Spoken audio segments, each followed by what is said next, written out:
Hi friends, good morning. ಇದು ಶುಕ್ರವಾರ ಬೆಳಗ್ಗೆ ನಾಷ್ಟಿಂದ ವ್ಲಾಗ್ ಸ್ಟಾರ್ಟ್ ಮಾಡ್ಕೊಳ್ತಾ ಇದ್ದೀನಿ. ಸೊ ಮಂಡಾಲ್ ಒಗ್ಗರಣೆ ಮಾಡೋಣ ಅಂತ ಒಂದು ಬಾಣಲಿ ಇಟ್ಕೊಂಡು ಎಣ್ಣೆ ಹಾಕಿ ಸಾಸಿವೆ ಹಾಕಿ ಕಡಲೆಬೀಜ, ಕಡಲೆಬೇಳೆ ಮತ್ತು ಉದ್ದಿನಬೇಳೆ ಇದಿಷ್ಟು ಹಾಕ್ಕೊಂಡು ಫ್ರೈ ಮಾಡ್ಕೊತಾ ಇದ್ದೀನಿ. ಇದೆಲ್ಲ ಒಂದು ಸ್ವಲ್ಪ ಚೆನ್ನಾಗಿ ಫ್ರೈ ಮಾಡಬೇಕು ಫ್ರೆಂಡ್ಸ್. ಇದೆಲ್ಲ ಫ್ರೈ ಮಾಡಬೇಕಾದ್ರೆ ನಾವು ಲೋ ಫ್ಲೇಮಲ್ಲಿ ಇಟ್ಕೊಂಡೆ ಫ್ರೈ ಮಾಡಬೇಕಾಗುತ್ತೆ. ಸೊ ಹೈ ಫ್ಲೇಮಲ್ಲಿ ಇಟ್ಕೊಂಡು ಫ್ರೈ ಮಾಡಿದ್ರೆ ಸೀದೋಗುತ್ತೆ. ಸೊ ಬೆಳಗ್ಗೆ ನಾಷ್ಟಕ್ಕೆ ಏನು ಮಾಡೋದು ಅಂತ ಗೊತ್ತಾಗ್ತಾ ಇದ್ದಿಲ್ಲ ಫ್ರೆಂಡ್ಸ್. ಅದಕ್ಕೆ ಕಣ್ಣಿಗೆ ಸಡನ್ನಾಗಿ ಕಡಲೆಪುರಿ ಕಾಣಿಸ್ತು. ಅದಕ್ಕೆ ಮಂಡಾಲ್ ಒಗ್ಗರಣೆ ಮಾಡೋಣ ಅಂತ ಫಿಕ್ಸ್ ಆದೆ. ಸೊ ಆಮೇಲೆ ಕರಿಬೇವು ಮತ್ತು ಹಸಿಮೆಣಸಿನ್ಕಾಯಿ, ಈರುಳ್ಳಿ, ಟೊಮೆಟೊ ಇದಿಷ್ಟು ಹಾಕಿ ಒಂದು ಸ್ವಲ್ಪ ಉಪ್ಪು ಮತ್ತು ಅರಿಶಿನ ಹಾಕಿ ಸ್ವಲ್ಪ ಬೇಯಿಸ್ಕೊಳ್ತೀನಿ. ಇದೆಲ್ಲ ಒಂದು ಸ್ವಲ್ಪ ಲೈಟಾಗಿ ಫ್ರೈ ಆಗಬೇಕು, ಜಾಸ್ತಿ ಫ್ರೈ ಆಗಬಾರ್ದು ಫ್ರೆಂಡ್ಸ್. ಯಾಕಂದರೆ ಕಡಲೆಪುರಿ ಜೊತೆ ಇದು ಜಾಸ್ತಿ ಫ್ರೈ ಆಗಿಬಿಟ್ರೆ ಸೀದೋಗಿರೋ ಥರ ಇರುತ್ತೆ. ಸೊ ಈಗ ಒಂದು ಸ್ವಲ್ಪ ಲೈಟಾಗಿ ಫ್ರೈ ಆಗಿದೆ. ಕಡಲೆಪುರಿನ ಕೂಡ ಒಂದು 5-10 ನಿಮಿಷ ನೆನೆಸಿ ಇಟ್ಟಿದ್ದೆ ನೀರಲ್ಲಿ. ಅದನ್ನು ಹಿಂಡಿಕೊಂಡು ಇವಾಗ ಕಡಲೆಪುರಿ ಎಲ್ಲ ಹಾಕ್ಕೊಳ್ತಾ ಇದ್ದೀನಿ. ಸೊ ತುಂಬ ಚೆನ್ನಾಗಿರುತ್ತೆ ಇದು. ಅದರಲ್ಲೂ ನಿಂಬೆಹಣ್ಣು ಹಿಂಡ್ಕೊಂಡು ತಿಂದರೆ ಸಖತ್ತಾಗಿರುತ್ತೆ. ಸೊ ನಾನೀಗ ಮಾಡ್ತಾ ಇರೋದು ಅದೇ ಥರ. ಸೊ ಆಮೇಲೆ ಇದೆಲ್ಲ ಒಂದು ಸ್ವಲ್ಪ ಚೆನ್ನಾಗಿ ಮಿಕ್ಸ್ ಮಾಡಾದ್ಮೇಲೆ ಕೊತ್ತಂಬರಿ ಸೊಪ್ಪು ಇರುತ್ತಲ್ಲ, ಕೊತ್ತಂಬರಿ ಸೊಪ್ಪು ಹಾಕಬೇಕು. ಆಮೇಲೆ ನಿಂಬೆಹಣ್ಣು ಹಿಂಡ್ಕೊಳ್ತಾ ಇದ್ದೀನಿ ಫ್ರೆಂಡ್ಸ್. ಒಂದು ನಿಂಬೆಹಣ್ಣು ಪೂರ್ತಿ ಹಿಂಡ್ಕೊಳ್ತಾ ಇದ್ದೀನಿ. ಸೊ ತುಂಬ ಚೆನ್ನಾಗಿರುತ್ತೆ ಫ್ಲೇವರು. ಈವ್ನಿಂಗ್ ಟೈಮು ಸ್ನ್ಯಾಕ್ಸ್ ಥರ ಕೂಡ ನೀವು ಮಾಡ್ಕೊಂಡು ತಿನ್ಬೋದು. ಅದು ಬಿಟ್ಟರೆ ಬೆಳಿಗ್ಗೆ ನಾಷ್ಟಕ್ಕೆ ಏನು ಮಾಡೋದು ಅಂತ ಗೊತ್ತಾಗಿಲ್ಲ ಅಂದರೆ ಈ ಥರನೂ ಮಾಡ್ಬೋದು. ಸೊ ನಮ್ಮ ಮನೆಯವ್ರು ತಿನ್ನಲ್ಲ ಅಂತ ಅಂದ್ಕೊಂಡೆ ನಾನು ಮಾಡಿದೆ, ಸ್ವಲ್ಪನೇ ಮಾಡಿದೆ. ಅಲ್ಲಿಗೂ ತಿನ್ಕೊಂಡ್ರು ಅವರು.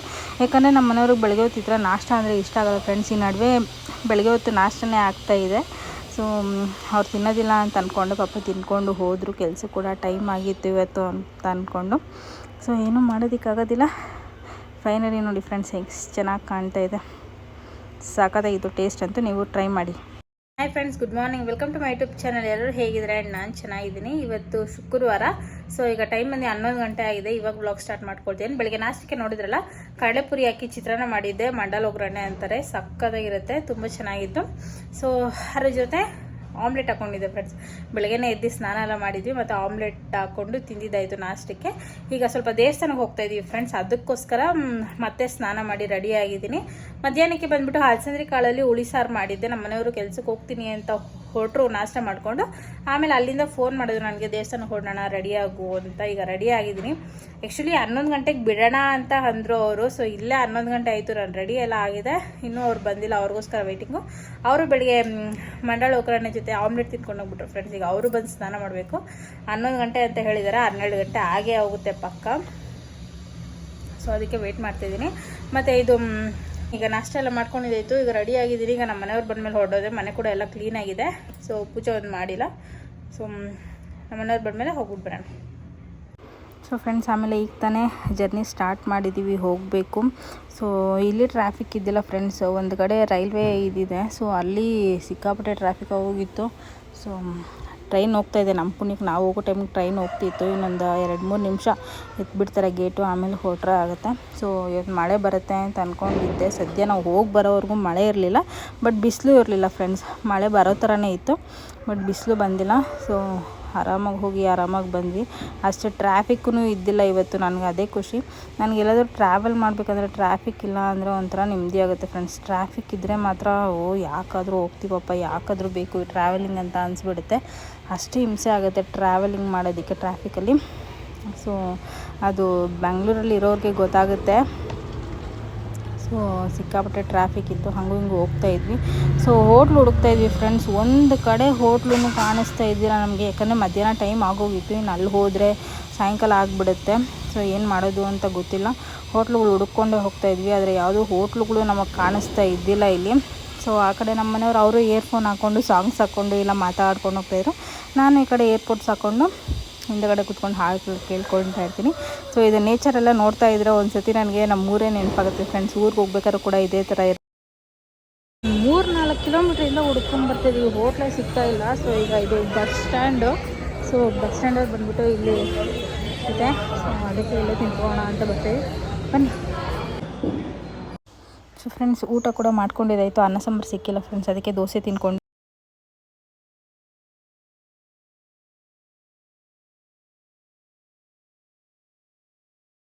ಸೊ ಪೂಜೆ ಎಲ್ಲ ಮುಗೀತು ಫ್ರೆಂಡ್ಸ್. ಆಮೇಲೆ ಅಲ್ಲಿ ಪಕ್ಕದಲ್ಲೇ ಅಂಗಡಿ ಇತ್ತು. ಸೊ ಅಂಗಡಿಯಲ್ಲಿ ಹೋಗ್ಬಿಟ್ಟು ಬಾದುಷಾ ಮತ್ತು ಇದು ತೊಗೊಂಡ್ವಿ. ಸೊ ಇದು ಪೈಪ್ ಥರ ಇರುತ್ತೆ ಫ್ರೆಂಡ್ಸ್, ಹಳೆ ಕಾಲದಲ್ಲಿ ಸಿಕ್ತಿತ್ತು, ತುಂಬ ಚೆನ್ನಾಗಿರುತ್ತೆ. ಸೊ ಫ್ರೆಂಡ್ಸ್ ಫೈನಲಿ ದೇವಸ್ಥಾನಕ್ಕೆ ಬಂದು ಈಗ ಪೂಜೆ ಎಲ್ಲ ಆಯಿತು, ಇನ್ನೂ ನಡೀತಾ ಇದೆ ಒಳಗಡೆ, ನಮ್ಮದಾಗಿದೆ. ಸೊ ಈಗ ಹೊರಡಬೇಕು, ಮಳೆ ಬರೋಂಗಿದೆ ಅಂತ ಅಂದ್ಕೊಳ್ತೀನಿ. ಸೊ ನಮ್ಮದು ಬೇಗನೆ ಮುಗೀತು ಫ್ರೆಂಡ್ಸ್, ಯಾಕಂದರೆ ನಮ್ಮ ಮನೆಯವ್ರ ಫ್ರೆಂಡ್ಸು ಬಂದಿದ್ರು, ಅವ್ರು ಟೋಕನ್ ಇಸ್ಕೊಂಡಿದ್ರು. ಸೊ ಸ್ವಲ್ಪ ಬೇಗನೆ ಮುಗೀತು, ಒಂಥರ ನೆಮ್ಮದಿ ಆಯಿತು ಮನಸ್ಸಿಗೆ. ನನಗೆ ಇಲ್ಲಿ ಬಂದರೆ ನಿಜವಾಗ್ಲೂ ನೆಮ್ಮದಿ ಆಗುತ್ತೆ ಫ್ರೆಂಡ್ಸ್. ಹತ್ರ ನಾನು 1.5 ತಿಂಗಳಿಂದ ಬರ್ತಾಯಿದ್ದೀನಿ. ನಿಜವಾಗ್ಲೂ ಒಂಥರ ನೆಮ್ಮದಿ ಆಗುತ್ತೆ ಮನಸ್ಸಿಗೆ ದೇವ್ರ ಹತ್ರ ಬಂದು ಮಾತಾಡ್ಕೊಂಡು ಹೋದರೆ. ಸೊ ಬನ್ನಿ ಈಗ ಹೋಗೋಣ. ಆಮೇಲೆ ಎಲ್ಲ ಮುಗಿಸ್ಕೊಂಡು ಮತ್ತೆ ಮನೆಗೆ ಹೊರಡ್ತಾ ಇದ್ದೀವಿ ಫ್ರೆಂಡ್ಸ್ ಇವಾಗ. ಸೊ ಈಗಲೂ ನೋಡಿ ಮಳೆ ಬರುತ್ತೆ ಅಂದರೆ ತುಂಬ ಭಯಪಟ್ಕೊಂಡಿದ್ವಿ, ಆದರೆ ಮಳೆ ಬಂದಿಲ್ಲ, ನಮಗಂತೂ ಖುಷಿ ಆಯಿತು. ಮನೆಗೆ ಹಂಗೂ ಹಿಂಗೂ ಹೋಗಿ ರೀಚ್ ಆದ್ವಿ ಫ್ರೆಂಡ್ಸ್. ಆದರೆ ನಮ್ಮ ಮನೆಯವರು 1 ಸೆಕೆಂಡ್ ಕೂಡ ಕೂತ್ಕೊಂಡಿಲ್ಲ, ಹಾಗೆ ಉಪ್ಪಿನಕಾಯಿ ಮಾಡಬೇಡ ಅಂತ ಉಪ್ಪಿನಕಾಯಿ ಮಾಡ್ತಾಯಿದ್ದಾರೆ. ಇದು ಆಲ್ರೆಡಿ ನಾನು ನಿಂಬೆಹಣ್ಣು ನೆನೆಸಿಡಬೇಕು ಮುಂಚೆನೇ.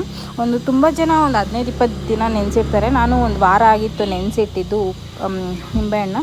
ಸೊ ಅದಕ್ಕೆ ಈಗ ಒಗ್ಗರಣೆ ಹಾಕ್ಕೊಳ್ತಿದ್ದಾರೆ. ತುಂಬ ಚೆನ್ನಾಗಿರುತ್ತೆ ಇದು ಉಪ್ಪಿನಕಾಯಿ.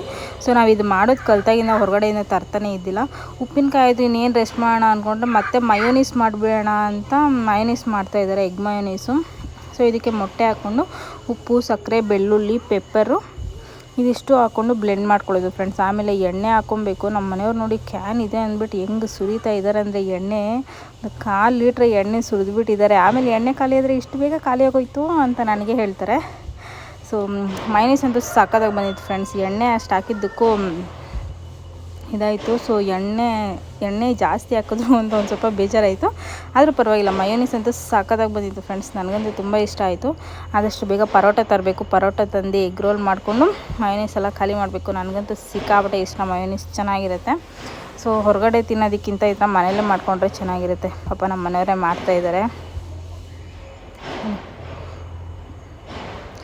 ಸೊ ಫೈನಲಿ ಉಪ್ಪಿನಕಾಯಿ ರೆಡಿಯಾಗಿದೆ. ಉಪ್ಪಿನಕಾಯಿ ಆರಕ್ಕೆ ಇಟ್ಟಿದ್ದೀನಿ ಫ್ರೆಂಡ್ಸ್. ಅದು ಆರಿದ್ಮೇಲೆ ಒಂದು ಸ್ವಲ್ಪ ಗಟ್ಟಿಯಾಗುತ್ತೆ. ಸೊ ಎಣ್ಣೆ ಎಲ್ಲ ಹೀರ್ಕೊಳ್ಳುತ್ತಲ್ಲ, ಸೊ ಹಾಗಾಗಿ ಉಪ್ಪಿನಕಾಯಿ ಎಲ್ಲ ಒಂದು ಸ್ವಲ್ಪ ಆರಿದೆ ನೋಡಿ, ಈಗ ಆರಿದೆ. ಇದನ್ನು ಮತ್ತೆ ಈಗ ಗ್ಲಾಸ್ ಬಾಟ್ಲಲ್ಲಿ ನೆನೆಸಿದ್ನಲ್ಲ, ಅದೇ ಗ್ಲಾಸ್ ಬಾಟ್ಲಲ್ಲಿ ಹಾಕಿ ಎತ್ತಿಡಬೇಕಾಗುತ್ತೆ. ಇದು ಮಾಡಿದ ತಕ್ಷಣ ತಿನ್ನೋದಕ್ಕಾಗೋದಿಲ್ಲ ಫ್ರೆಂಡ್ಸ್, 1 ವಾರ ಬಿಡಬೇಕು, ಆವಾಗಲೇ ಚೆನ್ನಾಗಿರುತ್ತೆ. ಆಮೇಲೆ ಊಟ ಕೂಡ ಮಾಡ್ಕೊಂಡಿದ್ದಾಯಿತು ಫ್ರೆಂಡ್ಸ್. ಅಲಸಂದೆ ಕಾಳು ಹುಳಿ ಮಾಡಿದ್ದೆ. ಸೊ ಫ್ರೆಂಡ್ಸ್ ನೋಡಿದ್ರಲ್ಲ, ಅಲಸಂದೆ ಕಾಳು ಸಾರಂತೂ ತುಂಬ ಚೆನ್ನಾಗಿತ್ತು. ಈಗ ತಾನೇ ನಂದು ಊಟ ಆಯಿತು, ಇನ್ನೂ ನಮ್ಮ ಮನೆಯವ್ರು ಊಟ ಮಾಡಿಲ್ಲ. ಸೊ ಟೈಮ್ ಬಂದು 11:45 ಆಗ್ತಾಯಿದೆ ಫ್ರೆಂಡ್ಸ್, ಇನ್ನೂ ಅವ್ರು ತಿಂದಿಲ್ಲ. ನನಗೆ ನಿದ್ದೆ ಬರ್ತಾಯಿದೆ. ಸೊ ಇವತ್ತು ಹೊರಗಡೆ ಎಲ್ಲ ಹೋಗಿ ಬಂದ್ವಲ್ಲ, ಸೊ ಸ್ವಲ್ಪ ಟಯರ್ಡಾಗಿದೆ. ಬಂದು ಅದು ಉಪ್ಪಿನಕಾಯಿ ಮಾಡಿ ಮತ್ತು ಮಯೋನೀಸ್ ಮಾಡಿ ಇದೆಲ್ಲ ಸ್ವಲ್ಪ ಸ್ಟ್ರೆಸ್ ಅಂತ ಅನ್ನಿಸ್ತಾ ಇದೆ. ನಾಳೆ ಸೊಪ್ಪು ಸಾರು ಮಾಡೋದಕ್ಕೆ ಸೊಪ್ಪು ತಂದಿದ್ರೆ ಅದನ್ನು ಎಲ್ಲ ಬಿಡಿಸಿ ಎಲ್ಲ ರೆಡಿ ಮಾಡಿ ಇಟ್ಕೊಂಡಿದ್ದೀನಿ. ಸೊ ತಲೆ ನೋವ್ತಾ ಇದೆ, ಯಾಕೆ ಅಂತ ಗೊತ್ತಿಲ್ಲ. ಇವ್ರು ಊಟ ಮಾಡಿದ್ರೆ ಪಟ್ ಅಂತ ಮಲ್ಕೋಬೇಕು. ನಾಳೆ ಬೆಳಗ್ಗೆ ಕೂಡ ಬೇಗ ಎದ್ದೊಳ್ಬೇಕು, ಯಾಕಂದರೆ ಬೇಗ ಅಡುಗೆ ನಾಷ್ಟ ಎಲ್ಲ ಮಾಡಬೇಕಲ್ಲ. ಸಾಹೇಬರು ಇವಾಗ ಹೇಳ್ತಾ ಇದ್ದಾರೆ 11:15 ನನಗೆ ಬೆಳಿಗ್ಗೆ ಕ್ಯಾರೆಟ್ ಪಲ್ಯ ಮತ್ತು ಚಪಾತಿ ಬೇಕು ಅಂತ.